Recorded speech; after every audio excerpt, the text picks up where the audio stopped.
चलिए जी, पहले थोड़ा सा रिवीजन करा देता हूँ। एक पार्ट पहला बना देते हैं और फिर मैं आपसे एक ही क्वेश्चन पूछूंगा, पर उसके अंदर ही सारे केस हो गए। तो स्टार्ट करते हैं। सबसे पहले हेड का नाम है income under head business and profession. Obvious सी बात है, इस हेड में पैसा कमाने के लिए आपको बिजनेस करना पड़ेगा। तो जब आप बिजनेस से पैसा कमाएंगे तो उसकी इनकम टैक्सेबल होगी इस हेड में, और इस हेड की इनकम निकालने के लिए आपको अपने बुक्स ऑफ अकाउंट का जरूरत पड़ता है। तो इसीलिए शुरुआत करेंगे इनकम की। किससे बताइए जल्दी से, किससे शुरुआत करेंगे? हाँ, वो तो करेंगे अभी थोड़ी देर में। बाकी इनकम की शुरुआत आपको करनी है net profit as per PNL से। इस नेट प्रॉफिट के अंदर आपको चार एडजस्टमेंट करने हैं। दो खर्चे से रिलेटेड है, दो इनकम से रिलेटेड है। पढ़ के आए होंगे तो इन पार्टिसिपेट करते रहना। पहले खर्चा ऐड करना है। कौन सा वाला खर्चा ऐड करना है भाई? जो मैंने डेबिट करा हुआ है पर डिसअलाउड है। फिर लेस करना है जो डेबिट करा नहीं पर अलाउड है। इनकम लेस करनी है जो मैंने क्रेडिट करी हुई है पर टैक्सेबल नहीं है इस हेड में, और ऐड करनी है जो टैक्सेबल है पर मैंने क्रेडिट नहीं करी, तो कर देते हैं अभी ऐड। और क्या है, हाथों हाथ ही बता देता हूँ क्योंकि अपन ने तो पूरा ही पढ़ लिया, तो अब सीक्वेंस का इतना जरूरत नहीं है। अगर मेरा अकाउंटिंग कैश बेसिस से है तो कैश बुक भी आ सकती है, और कैश बुक से जब मैं इनकम निकालूंगा तो डायरेक्ट मेथड को अप्रोच करना। डायरेक्ट मेथड में क्या करता हूं मैं, जो भी रिसीट्स है उससे मैं अपनी टैक्सेबल इनकम पता लगाऊंगा, और जो भी पेमेंट है उसमें से मैं अपने allowed expenses under head BNP पता लगा के लेस कर दूंगा। जो बचेगा वो मेरी बीएनपी की इनकम। इस हेड के लिए बिजनेस में क्या क्या आता है भाई? तो बिजनेस का मीनिंग सबको पता होगा। ट्रेड, कॉमर्स, मैन्युफैक्चर और adventure in the nature of trade, commerce और manufacture. Profession include vocation. Vocation का मतलब जनरली जो होता है वही है जिसमें कि मेरे पास कोई कला आ गई है। कला मतलब कोई नेचुरल स्किल टैलेंट है मेरे पास, जिससे कि मैं पैसा कमा पा रहा हूँ लोगों को पागल बनाकर। तो इस प्रकार की एक्टिविटी को भी वोकेशन यानी कि बिजनेस एंड प्रोफेशन हेड में डालना है। आगे सबसे मेन सेक्शन, चार्जिंग सेक्शन 28। ये सेक्शन 28 मुझे बताता है कि कौन कौन सी इनकम इस हेड में क्या होती है टैक्सेबल। तो सबसे पहले तो बिजनेस का प्रॉफिट और गेन तो टैक्सेबल होना ही है। इसके अलावा मेन मेन चीजें अब ध्यान से सुने, चार प्रकार के कंपनसेशन इस हेड में टैक्सेबल है। First, management agreement. Second, agency contract. Third, vesting in government. और fourth, any contract related to business. Import export के धंधे में अगर मैं हूं तो तीन चार टाइप की इनकम इस हेड में टैक्सेबल हो सकती है। सबसे पहले import licence, duty entitlement passbook, duty free replenishment certificate को बेचने से होने वाला फायदा, सरकार से एक्सपोर्ट के अगेन मिलने वाली नगद सहायताएं, और ड्यूटी ड्रॉबैक्स। अगला, ये बड़ी इंपॉर्टेंट है, इसको हल्के में मत लेना। बिजनेस या प्रोफेशन करते वक्त अगर मुझे किसी भी प्रकार के कोई भी बेनिफिट और परक्यूसिट्स मिलते हैं तो वो मेरी इनकम है, टैक्सेबल होगी अंडर हेड बीएनपी। सीधी सी बात है। मैं डॉक्टर हूं, किसी पेशेंट का मैंने इलाज करवाया, उसको मौत के मुंह से बाहर निकाल लाया, तो उस पेशेंट ने खुश होकर मुझे 1 करोड़ का बंगलो गिफ्ट कर दिया, तो 1 करोड़ रुपया मेरी इनकम है कौन से हेड की? ध्यान रख लेना, टैक्स लगेगा उस 1 करोड़ पे। आगे ध्यान देना, नॉन कॉम्पिटिंग फीस बीएनपी की इनकम है। अगली, कीमन इंश्योरेंस पॉलिसी बीएनपी की इनकम है। इसमें तीन कॉन्सेप्ट बताए थे। अगर एम्प्लॉयर को मिले तो बीएनपी में डाल देना, एम्प्लॉय को मिले तो सैलरी में डाल देना, और किसी और को मिले तो आईओएस में डाल देना। पार्टनर फर्म का बहुत बड़ा खेल है, एक बार वापस से देख लीजिए। फर्म पार्टनर के बीच में दो रिलेशन हो सकते हैं। एक फर्म पार्टनर को क्या दे सकती है और क्या दे सकती है? Profit share. अगर मुझे मेरी फर्म से आईओसी और रेमुनरेशन मिला तो मेरे लिए वो टैक्सेबल इनकम है 28 सेक्शन के अंदर, और सेम चीज फर्म के लिए खर्चा है सेक्शन 40B में। प्रॉफिट शेयर मिला तो मेरे लिए एग्जेम्प्ट है सेक्शन 10(2)A में, और फर्म के लिए फिर वो प्रॉफिट शेयर टैक्सेबल है। 40B में फर्म को कितना छूट मिलेगा वो लेटर ऑन अपन ने डिस्कस करा हुआ है। ये भी बड़ा इंपॉर्टेंट है, याद है? गुड़िया के गले से हार बीवी के गले में पहनाने की एक्टिविटी को बीएनपी की इनकम माना जाता है, और जितनी भी उस कन्वर्जन के दिन की एफएमबी है मेरी बीएनपी की क्या मानी जाएगी? इनकम। ड्राइंग से रिलेटेड पॉइंट था, याद होगा शायद आपको। और लास्ट 3580 वाली जो असेट है उसको बेचने से होने वाला फायदा बीएनपी की इनकम। चलिए अब तो ये रट गया होगा, 10 बार पढ़ लिया। आगे बड़ा इंटरेस्टिंग सी बात आई थी, जब मैं बीएनपी की इनकम निकालूं तो अपना एक बिजनेस में बिल्कुल सेपरेट रखूंगा जिसको मैं क्या कहता हूं, स्पेक्यूलेशन। कौन सा बिजनेस स्पेक्यूलेशन होता है भाई? जिस बिजनेस में मैं ट्रेडिंग करता हूं शेयर्स कमोडिटीज में और सेटलमेंट करता हूं विदाउट एक्चुअल डिलीवरी। 10 बार समझा दिया, डिलीवरी के बिना सेटलमेंट होना चाहिए। जब हाँ इनकम अलग करूंगा क्योंकि इसके लॉस को बिल्कुल सेपरेट रखा जाता है बाकी दूसरे टाइप के लॉसेस से। डेरिवेटिव्स में जब मैं ट्रेड करता हूं तो उसको स्पेक्यूलेशन नहीं बोला जाता है। आगे अब आया था मेन पड़ाव, सबसे मेन पड़ाव ये था इस हेड का, जब मैं इनकम निकालूंगा बीएनपी की तो कौन कौन से डिडक्शंस मिलेंगे। 30 से लेकर 37 तक जाते हैं। ये 37 पे ये पहला रिवीजन खत्म करूंगा मैं भी। तो 31 सबसे पहला डिडक्शन, 4 खर्चे रटे होंगे सबको ही, rent, tax, repair, insurance, building plant machine और फर्नीचर। 100% डिडक्शन मिलेगा मुझे इस खर्चे का। कैपिटल रिपेयर अगर कराई है तो उसका 31 में डिडक्शन नहीं लेना है, उसको 30 कॉस्ट में जाके डेप्रीसिएशन लेना है। क्योंकि अब सब कुछ पता है तो मेरे को अलग अलग करने की जरूरत नहीं है, पर ओवरऑल भी बात कर सकते। आइए 32 के अंदर डेप्रीसिएशन। अगर डेप्रीसिएशन का छूट चाहिए तो पहले 3-4 बातें पूरी करनी है। डेप्रीसिएशन केवल मुझे असेट पे लेना है। नाम बोलो, असेट में कौन कौन है? Building plant machine furniture. Land पे नहीं मिलेगा। Intangible know how, patent, copyright, trademark, licence, franchisee और एनी अदर बिजनेस और commercial right of similar nature but not being business and profession.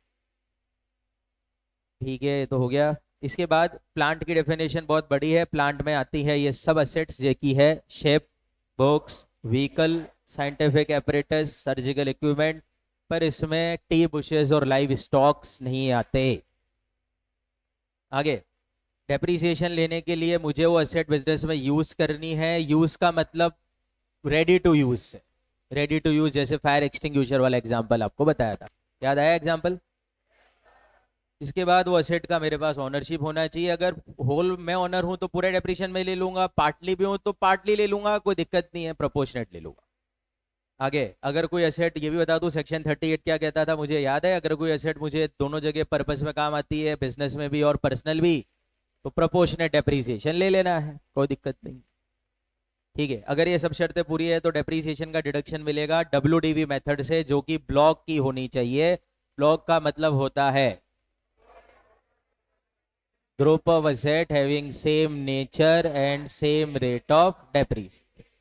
तो ब्लॉक बनाने के लिए नेचर वाइज तो टेंजिबल के 3 नेचर हो गए थे, बिल्डिंग प्लांट मशीन फर्नीचर, और एक नेचर हो गया इंटेंजिबल का। नेचर वाइज तो 4 ही ब्लॉक होते हैं, पर रेटें बहुत सारी थी तो रेटों का अलग अलग सीन है। उससे पहले 180 दिन वाला कानून बहुत काम का, क्या कहता है भाई ये कानून? अगर कोई एसेट मैंने PY में acquire and put to use करी और 180 डेज से कम पुट टू यूज करी तो उस पर हाफ लेना है। कैसे हाफ लेना है वो प्रैक्टिकली हमने सॉल्व करे हुए प्रॉब्लम। डेप्रीसिएशन की रेटें डिस्कस मैं नहीं कर रहा हूँ, ठीक है, एक जनरल रेटें बता देता हूँ। बिल्डिंग पे जनरली 10 लगा देना, मशीनों पे 15 लगा देना, फर्नीचर पे 10 लगा देना, इंटेंजिबल पे 25 लगा देना। स्पेसिफिक एसेट की कुछ रेटें याद रखनी है, जैसे कंप्यूटर बहुत काम की एसेट है 40%, बुक्स में भी 40% की रेट है। ठीक है, बाकी मैंने तो बहुत सारी लिखवाई थी आपको, वो आप पढ़ते हैं। ब्लॉक की WDV कैसे निकाली जाती है भाई? बहुत इजी कर दिया था काम अपन ने, सिंपल काम है। पहले ब्लॉक की ओपनिंग WDV लिखनी है, फिर जो एसेट इस ब्लॉक में खरीदी उसकी कॉस्ट ऐड करनी है, जो बेची उसकी सेल प्राइस लेस कर। ये डेप्रीशिएबल WDV है, इसी पे डेप्रीसिएशन निकालना। इसमें ध्यान रखना ये जो नंबर आएगा इसमें से पहले 180 डेज से लेस वाली की वैल्यू अलग करके आधा लगाऊंगा, बाकी पे पूरा लगा। अगला काम का चीज है, वापस से बोल देते हैं। 43(1) असेट की एक्चुअल कॉस्ट अगर मुझे क्वेश्चन में ना दी जाए तो ऐसे 43(1) से निकाल लूंगा। सिंपल है, सबसे पहले कितने में खरीदी, उसके बाद सारे खर्चे जो असेट को working condition put to use तक लाने के लिए मैंने करे सब कॉस्ट में जोड़ लूंगा। इनडायरेक्ट टैक्सेस GST वगैरह दिया है तो ऐड कर लूंगा, बशर्ते क्रेडिट ना मिला, ये ध्यान रखते हुए चलेंगे। और अगर कोई इंटरेस्ट चुकाया है लोन के दिन से पुट टू यूज तक का तो ऐड करना है। नोट करें, मैंने आगे बता दिया था, वापस नहीं बताऊंगा, अब मैं अभी क्लियर कर रहा हूं। ये जो इंटरेस्ट मैंने कॉस्ट में जोड़ा है उसका डिडक्शन फिर 36 में नहीं है, जो इंटरेस्ट ऑन कैपिटल बोरोड है, ठीक है। पर जैसे ही ऐसे पुट टू यूज हो जाती है उसके बाद जो मैं ब्याज चुकाऊंगा वो कॉस्ट में तो नहीं जोड़ रहा हूं मैं, तो उसका डिडक्शन वहां पे मिल जाएगा। क्लियर है? आगे, ये बड़ा इंपॉर्टेंट कानून भैया, भूलना मत इस कानून को। 10,000 वाला कानून के नाम से हम जानते हैं। क्या कहता है भैया कानून? अगर कोई अगर कोई एसेट एक्वायर करने के लिए मैंने कोई खर्चा किया है और उसका पेमेंट मैंने इन 4 तरीकों के अलावा तरीके से करा, एक दिन का 10,000 प्रति व्यक्ति से ज्यादा का। 4 तरीके कौन से भाई? अकाउंट पे, चेक, ईसीएस और प्रिस्क्राइब मोड्स, तो फिर वो एसेट, वो खर्चा कॉस्ट ऑफ एसेट का पार्ट नहीं हो। आइए कुछ स्पेशल केसेस में कॉस्ट निकालते वक्त ये नियम ध्यान रखने, इसमें 2 मेन थे, दोनों बता देता हूं। सबसे पहले, अगर कोई एसेट मैंने रिसर्च के लिए खरीदी और बाद में उसको व्यापार में यूज करने लग गया तो उसकी कॉस्ट 0 जोड़नी है ब्लॉक में। क्लियर है? और सेकंड, अगर कोई बिल्डिंग पहले मैं पर्सनली यूज करता था बाद में दुकानदारी करने लग गया तो उस बिल्डिंग का कॉस्ट होगा actual cost minus notional depreciation. आइए अगला, एडिशनल डेप्रीसिएशन का डिडक्शन। नॉर्मल तो आपने निकाल लिया, इसके बाद अब एडिशनल का डिडक्शन कैसे मिलता है भाई? पहली चीज, एडिशनल डेप्रीसिएशन मुझे तभी मिलेगा जब मैं ये धंधा करता हूं। धंधा बोलिए मेरा, मैन्युफैक्चरिंग ऑफ एनी आर्टिकल और generation, transmission, distribution of power. केवल नई प्लांट और मशीन पे ही एडिशनल ले सकता हूं और रेट है एक्चुअल कॉस्ट का 20%, नई वाली की एक्चुअल कॉस्ट का 20%। 180 डे से कम चलाया है इस साल तो 10, 50 हुआ 10, अगले साल ले सकता हूं। ठीक है, आगे, कुछ को नया नहीं मानना, उसमें मेन मेन ध्यान रख लीजिए। एक तो सेकेंड हैंड को नया नहीं मानना आपको। नंबर 2, ऐसी मशीनें जो कि मैंने ऑफिस में, रेसिडेंशियल अकोमोडेशन में या गेस्ट हाउस में इंस्टॉल करी है, office appliances and vehicles, ship, aircraft, इनको नया नहीं मानेंगे, एडिशनल इसमें मिलने वाला नहीं है। प्रिंटिंग का काम भी मैन्युफैक्चरिंग ही मानेंगे, इसलिए वहां की मशीनों पर भी मैं एडिशनल ले सकता हूं। आगे बढ़ जाते हैं, डिफॉल्ट रेजिम में नहीं मिलेगी, ध्यान रखना। डिफॉल्ट रेजिम में एडी अवेलेबल नहीं, एनडी अवेलेबल है दोनों ही रेजिम में, वो तो है। अगला, ये तो 50 बार आपने बोल दिया। Section 50, capital gain depreciable asset पे हो सकता है 2 केसेस में, या ब्लॉक की खत्म हो जाए या फिर ब्लॉक की डब्ल्यूडी। ब्लॉक खत्म होना, सारी एसेट बेच दी, वैल्यू खत्म होना मतलब नेगेटिव आ जाए वो माइनस करने के, ये सबको अपोर्शनमेंट, ये तो फिर आता ज्यादा। अपोर्शनमेंट का नियम क्या था? अगर ये घटना घटित हुई मेरे साथ, घटनाएं थी 3, अमालगमेशन, डीमर्जर और बिजनेस रीऑर्गेनाइजेशन, तो पुराने वाले बिजनेस की एसेट का डेप्रीसिएशन का डिडक्शन पुराने और नए दोनों को मिलेगा इस रेशो में। रेशो है number of days asset used by old and new business. आगे, एसएलएम थ्योरेटिकली काम का हो सकता है। SLM method of depreciation available है ऑप्शनल तरीके के अंदर किन लोगों के पास भाई? जिनका काम है जनरेशन ऑफ पावर या फिर generation and distribution of power, बस उन्हीं के पास है अवेलेबल। अगला चीज, अगर मैं इस ऑप्शन में जाना चाहता हूं तो मुझे बताना पड़ेगा, किस साल बताना है? जिस साल मेरी अंडरटेकिंग का पावर जनरेशन स्टार्ट होगा उसका आईटीआर फाइल करने की ड्यू डेट या उससे पहले।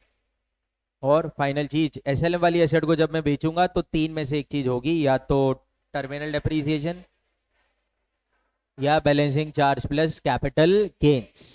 ठीक बात है, तो बड़ा डिडक्शन हो गया। उसके बाद आ जाइए अब 35, डिडक्शन फॉर कौन सा खर्चा? चलिए, 2 कैटेगरी थी, या तो दूसरों को चंदा खर्चा करके ले सकता हूं। दूसरों को चंदा किस किस को देना है भाई? सबसे पहले रिसर्च एसोसिएशन को, कॉलेज रिसर्च को जिनका उद्देश्य साइंटिफिक रिसर्च करना है। 35(1)(2)A में कंपनी को दान दे सकता हूँ ऑब्जेक्ट। 35(1)(3) में किसी वही संस्थाओं को दान दे सकता हूँ जिसका ऑब्जेक्ट। नोट करने वाली बात थी, अगर मैं किसी कंपनी को दान दूं जिसका ऑब्जेक्ट सोशल साइंस या स्टैटिस्टिकल रिसर्च है, नो डिडक्शन। ये घुमा देंगे एग्जाम में आपको, है ना, कंपनी के नाम पे नहीं चलेगा। उसके बाद 35(2)AA में नेशनल लेबोरेटरी और IITs, जितना चंदा दूंगा पूरा 100% छूट है, कोई टेंशन नहीं है, पर डिफॉल्ट रेजिम में नहीं है ये। अगला, खुद खर्चा करता हूँ, इन हाउस रिसर्च में आ जाओ तो इजी सी बात है, या तो खर्चा रेवेन्यू करूंगा या कमेंसमेंट के पहले या फिर बाद में।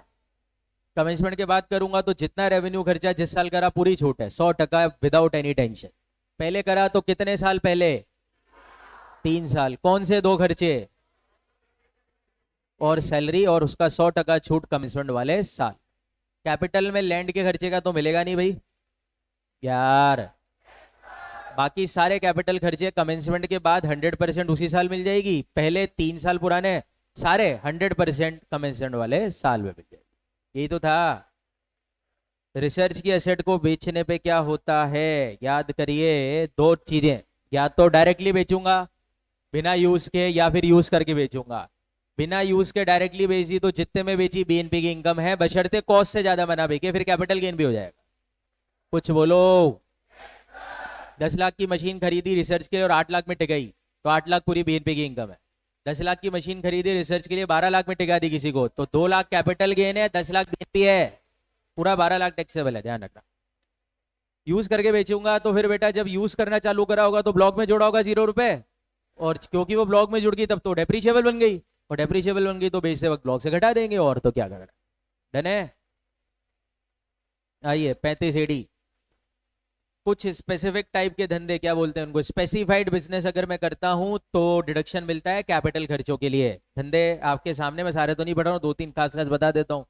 जैसे वो याद करो, होटल 2 स्टार या वो कैटेगरी, हॉस्पिटल कम से कम 100 बेड वाला, बहुत सारे धंधे थे, बी कीपिंग, अरे बोलो कुछ। तो अगर ये सब धंधे में करता हूं तो मुझे 100% कैपिटल खर्चे इस धंधे के लिए जो भी मैंने करे सबका डिडक्शन मिल जाएगा।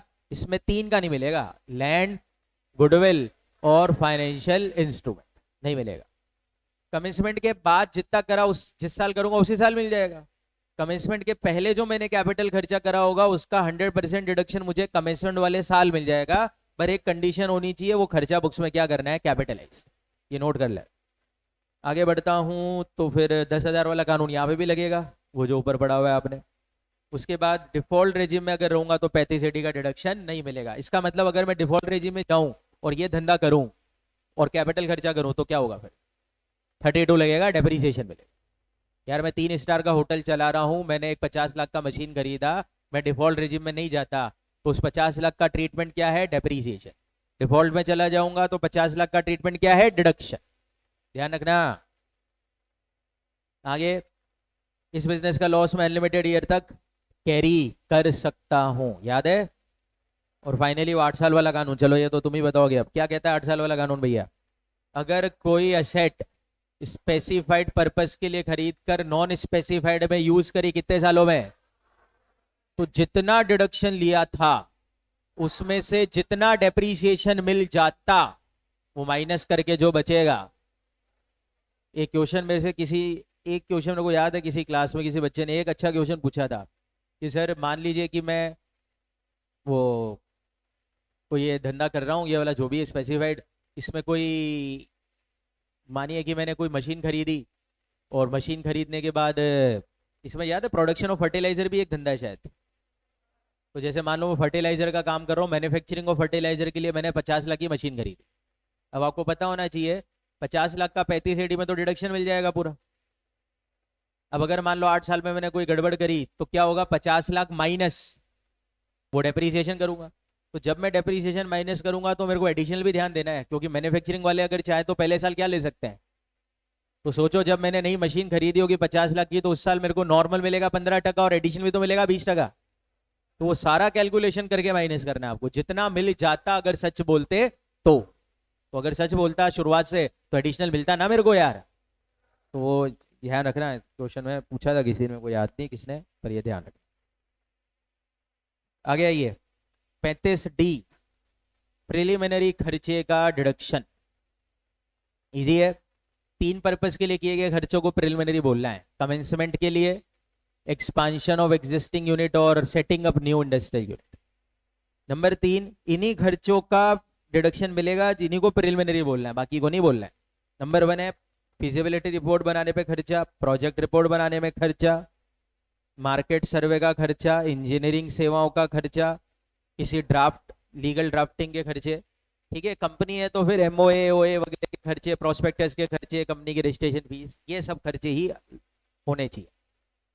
इन ये खर्चों का पूरा 100% छूट है, पर लिमिट लगा रखी है एक, और वो लिमिट है कॉस्ट ऑफ प्रोजेक्ट का 5%। पर अगर मैं कंपनी से ऐसी हूं तो सीओपी के 5 की जगह सी का 5 कर सकता हूँ, सी मतलब का 5% भी कर सकता हूँ, और ये डिडक्शन मुझे 5 साल में इक्वली मिलता है।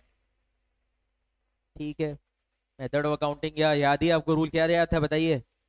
जो भी खर्चे बीएनपी में अलाउड है वो किस आधार पर है? पेमेंट के accrual, depend on my accounting method. मैं किसी भी तरीके से अकाउंटिंग कर सकता हूँ, 145 मुझे अलाउ करता है, जैसे ही मैं अकाउंटिंग करूंगा वैसे ही इनकम निकालूंगा। बस उसका एक ही एक्सेप्शन है 43 बी, या तो है लास्ट ही लास्ट, वहां पे गई अकाउंटिंग भाड़ में, पेमेंट होगा तो ही छूट मिलती है, याद करना। अगला वॉलेंटरी रिटायरमेंट स्कीम में जो खर्चे मैंने करे 100% डिडक्शन है 5 साल में बराबर बराबर। ठीक है, अदर डिडक्शंस 36 जल्दी जल्दी बोल देता हूं। पहला खर्चा स्टॉक के इंश्योरेंस प्रीमियम का 100% डिडक्शन 36(1) में। 36(1)(b), एम्प्लॉय का हेल्थ इंश्योरेंस कराया 100% छूट है, पर एक शर्त ध्यान रखना, पेमेंट अदर देन कैश ही। बोनस और कमीशन 100% डिडक्शन है। 36(1)(2) था। 36(1)(3) जो भी मैंने बुलाया, बिजनेस के लिए अगर कोई लोन लिया है, कैपिटल बोरो की है, तो उसके इंटरेस्ट का मैं 100% छूट ले सकता हूं। नोट करें, वो इंटरेस्ट जो मैंने कॉस्ट में जोड़ा उसका डिडक्शन यहाँ पे नहीं लेना है। नंबर 2, खुद की कैपिटल के इंटरेस्ट का डिडक्शन नहीं लेना, एक्सेप्ट अगर मैं फर्म ना हूं तो। क्लियर है? ये भी ध्यान रखना, जैसे याद है आपको इनकम टैक्स डिसअलाउड है, पता होगा ये तो। अब मानो कि इनकम टैक्स चुकाने के लिए मैंने लोन लिया, पैसे नहीं थे मेरे पास, लोन लिया फिर उसका ब्याज जा रहा है, तो वो इंटरेस्ट भी डिसअलाउड ही है, क्योंकि वो इंटरेस्ट इनकम टैक्स लायबिलिटी चुकाने के लिए, तो उसको डिसअलाउड ही करना है ना, ध्यान रखना है भी। अगला 36(1)(3) था discount on zero coupon bond. Discount मेरे लिए खर्चा है, क्योंकि मैंने 100 का डिपेंड 100 रुपए की फेस वैल्यू का बॉन्ड आपको 80 में दिया है, इशूअर हूं मैं, तो आपको 80 रुपए भी आपसे लेके 100 रुपए आपको दूंगा, तो 20 रुपया डिस्काउंट जो मैं दे रहा हूं मेरा खर्चा है, उसका डिडक्शन मैं बॉन्ड की लाइफ में बराबर बराबर ले सकता हूं। ये ध्यान से सुनते रहना। 4-5 पीएफ, कौन सा पीएफ है ये? जो मैंने जमा कराया अपने एम्प्लॉइज के लिए, मेरा कॉन्ट्री है, ये ध्यान रखना। तो जितना पैसा मैं प्रोविडेंट फंड में, सुपर एन्वेशन फंड में, ग्रेचुटी फंड में कंट्रीब्यूट करता हूं अपने एम्प्लॉय के लिए, उसका 100% डिडक्शन मिल जाएगा मुझे। 36(1)(4)(5) पर सब्जेक्ट टू 43(b) है, आपको याद होगी बात, बोलो तो सही। 4A में आ जाओ, 80CCD का पूरा सीन। 80CCD एक पेंशन स्कीम है जहां पे कि एम्प्लॉय और मैं, यानी कि मैंने उसका एम्प्लॉयर, दोनों पैसे जमा कराते हैं। अगर 80CCD में एम्प्लॉय के पीओवी से बात करें तो 2 पैसे जमा हो रहे हैं, एक तो खुद का, बॉस का। खुद जो वो जमा कर रहा है उसका वो डिडक्शन ले सकता है सीसीडी 1 में जीटीआई से। बॉस जो जमा कर रहा है उसकी इनकम है, इनकम है तो सैलरी में पूरी टैक्सेबल कर देना पहले तो, और फिर उसी इनकम का जीटीआई से वापस डिडक्शन ले सकता है एम्प्लॉय सीसीडी 2। एम्प्लॉयर के लिए देखो तो ये अमाउंट क्या है, सिंपल खर्चा है, और इसका डिडक्शन उसको 36(1)(4) में मिलता है पूरा, या फिर लिमिट लगा रखी है 10% of salary, which ever is less. और सैलरी में वही घिसे बैठी चीजें आती है जो आप हमेशा करते। यहाँ पे ध्यान देना, अब 36(1)(5) है, क्या है कहानी भैया बोल दीजिए। अगर मेरे एम्प्लॉय ने अपने वेलफेयर फंड्स में पैसा जमा कराने के लिए मुझे कोई पैसा दिया हुआ है, तो वो मेरी इनकम है, इनकम टैक्स वाले मेरी क्या बना देते हैं, इनकम। और वो पैसा अगर मैं रिलेवेंट फंड की ड्यू डेट तक जमा करा देता हूं तो मुझे 36(1)(5) में उसका क्या मिल जाएगा, डिडक्शन। गड़बड़ मत करना, 4-5 में जो मैं खुद अपनी जेब से जमा कर रहा हूं उसका डिडक्शन है, जो मेरा प्योरली खर्चा है।